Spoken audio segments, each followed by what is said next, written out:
You know this feeling before you can even name it. That drop in your stomach, the quiet click of not again. Maybe it shows up 3 months into someone new in the way they went quiet after you said too much and called it nothing when you asked.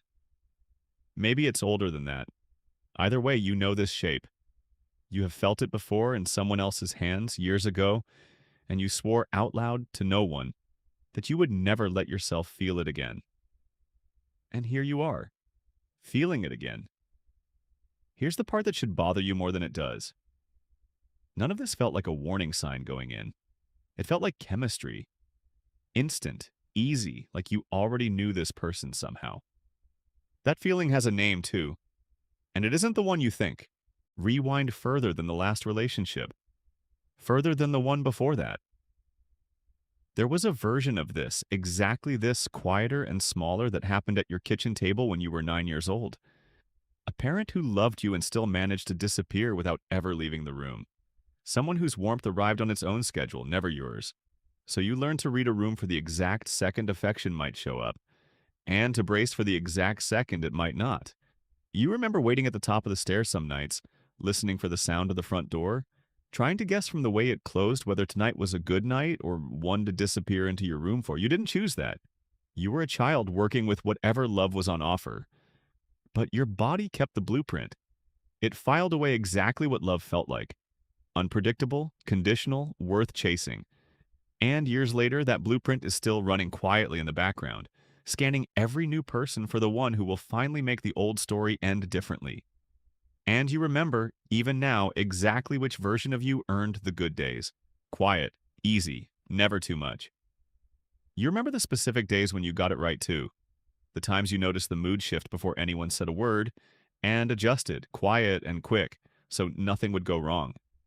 You got praised for that. Called easy, called mature for your age.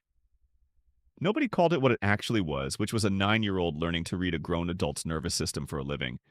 Just to keep the peace in the room. You didn't know you were building a skill. You thought you were just being good. Maybe there was a sibling in the house who never had to learn any of this, who got to just be a kid while you were quietly managing the room. You noticed. You always noticed. You just never said anything, because saying something felt like exactly the kind of thing that would ruin the good days, too. 100 years ago, a psychoanalyst named Sigmund Freud kept noticing the same strange thing in his patients. People who had lived through something painful didn't always remember it. They just did it again. New room, new face, same ending. He noticed it most clearly in soldiers coming home from war, men who kept recreating danger long after the danger itself was gone, as if some part of them needed to relive it in order to finally survive it. He gave the pattern a name: repetition compulsion. Not a flaw in you, a function of you. A mind trying to go back and finish something it was never allowed to finish the first time. Ask anyone who's been in therapy long enough and they'll tell you, why do I keep doing this? Why does it always end up here? It's the most common sentence in the room. And here's the part that stings. You don't have bad taste.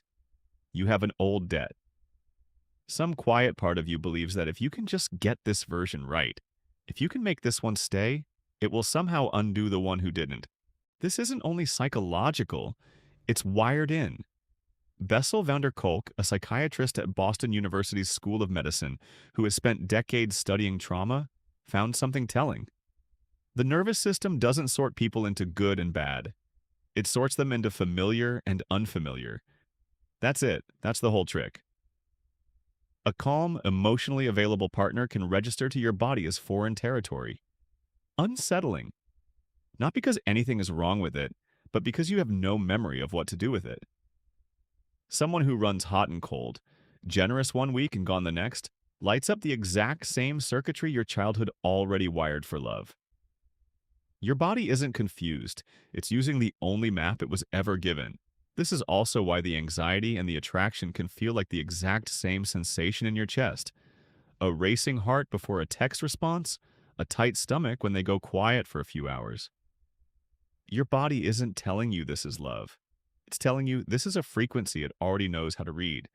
The same way a familiar song can make your chest tighten before you've even placed why. Your nervous system doesn't experience that as danger. it experiences it as home. Remember that feeling from the very beginning, the one you called chemistry, the one that felt like you'd known them forever within the first few conversations. Now you know what it actually was. Recognition. Your nervous system clocking the pattern before your mind caught up, mistaking the click of familiarity for the click of rightness. It's why you write the text 3 different ways before sending the calm version, the one that doesn't ask for what you actually need. It's why you minimize the exact thing you swore you'd never tolerate again and explain it away in your own head before anyone else even asked the question.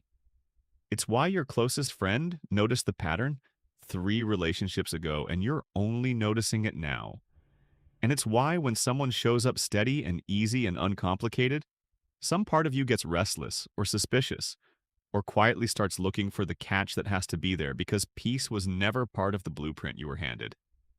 It's why 8 months after swearing you were finally done, you still find yourself typing their name into a search bar at midnight for no reason you would ever say out loud. And it isn't only romantic partners either. It's the friendship that always ends the same way, or the boss who reminds you, uncannily, of someone else entirely. It's why, in the middle of an argument that is clearly going nowhere good, some part of you still doesn't want to leave the room.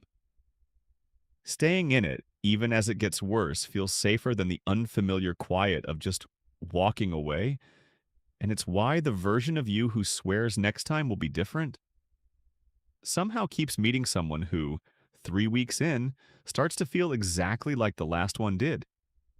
Not because you sought them out, because your radar was never built to find calm. It was built to find this.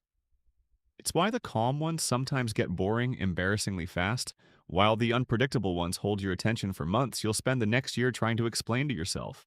Here's what makes this so hard to see from the inside. Repetition compulsion never announces itself as repetition.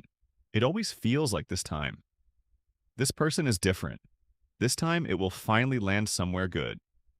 You've probably said the words out loud to a friend already. I know exactly what this is, and then done it again anyway, a week later, with someone new. Knowing the name of a thing was never the same as being free of it.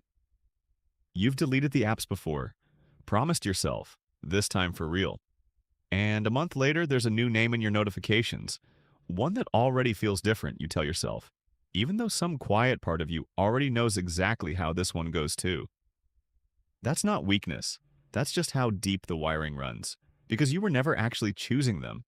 You were choosing another chance at the ending you didn't get the first time. And no amount of getting it right with someone new can reach backward and rewrite what happened at that kitchen table when you were 9. That ending doesn't live in your future. It already happened. You are still at the top of those stairs, still listening for the sound of a door, still trying to guess, from the way it closes, whether tonight is the night someone finally stays. Every person since has just been another way of asking that same question. The relationship you keep almost having was never about them. It was about the 9-year-old still waiting at the top of the stairs. Human, after all.